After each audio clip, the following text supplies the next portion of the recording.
Please be seated.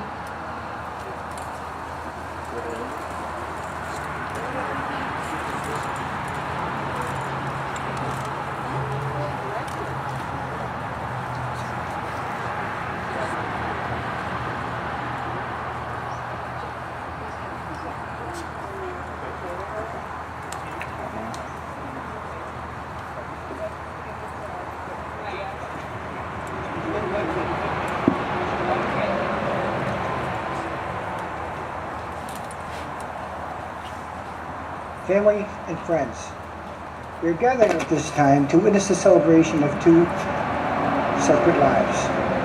We have come to witness the joining of this man, James Roberts, and this woman, Sarah Coffey, in marriage.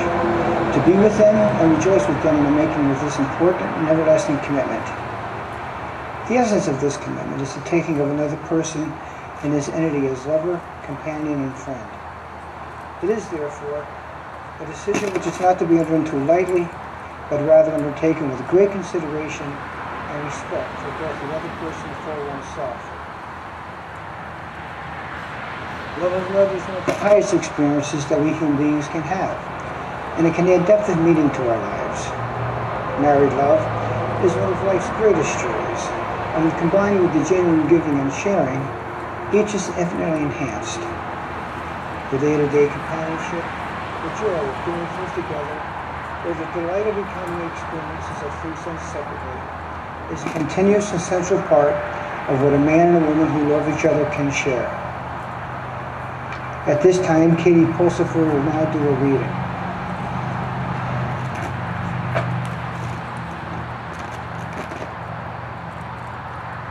You have known each other from the first glance of acquaintance to this point of commitment.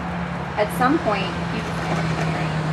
From that moment of yes to this moment of yes, indeed you have been making commitments in an informal way. All of those conversations that were held in a car or over a meal or during long walks, all those conversations that began with, when we're married, and continued with, I will, and you will, and we will. All those late night talks that included someday, and somehow, and maybe, and all those promises that are unspoken matters of the heart, all these common things and more are the real process of a wedding. The symbolic vows that you are about to make are a way of saying to one another, you know all of those things that we've promised and hoped and dreamed? Well, I meant it, every word. Look at one another and remember this moment in time. Before this moment, you have been many things to one another: acquaintance, friend, companion, lover, dancing partner, even teacher, for you have learned so much from one another these past years.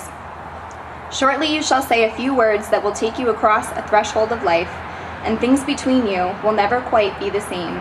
For after today, you shall say to the world, this is my husband, this is my wife. Symbolize the theater and sharing of their lives. Let's not diminish. Rather, it should enhance the individuality of each partner. A marriage as a maturity is continually developing, and in it, each partner is individually developing while growing an understanding of each other. Deep knowledge of another is not something that can be achieved in a short time, and real understanding of the other's feelings can develop fully along with years of intimacy. The wonderful knowledge of another person grows out of really caring for the other so much that one wants to understand as completely as possible what the other is feeling. Thus, it is possible to share not only joy and success, but also the burden of sorrows and failures. To be known in this way is a priceless gift, because each understanding and acceptance make it easier to live with our problems, failings, and worries. But again, while marriage is the ultimate sharing of two lives, it can yet enhance the differences in individuality of each partner.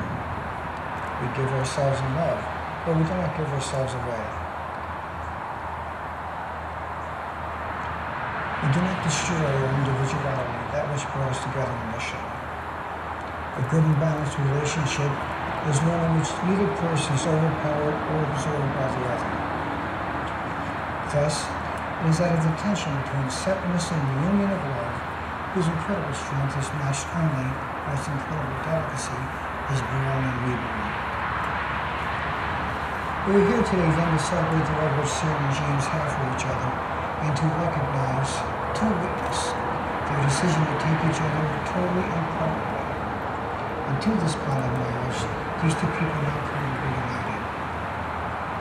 James and Sarah have asked you to be here this evening to witness this celebration because each of you have given something of yourselves into their lives. Your friendship, guidance, support, encouragement, and love will forever be appreciated and will continue to be an important part of your lives. They welcome you here, and they thank you for sharing this important day with them. I ask you to witness with me the expressions of these parties' understanding and intent.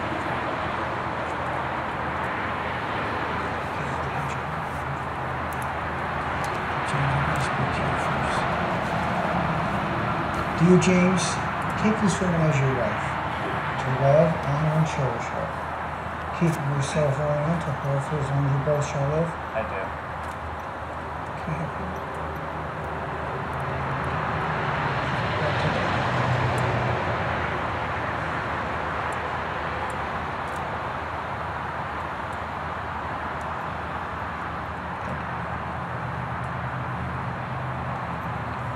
Repeat after me, James.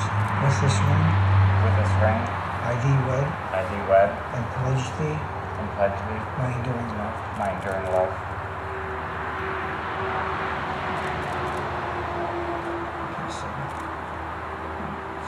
Do you, sir, take this man as your husband, to love, honor, and cherish him, keeping yourself orient to him for as long as you both shall live?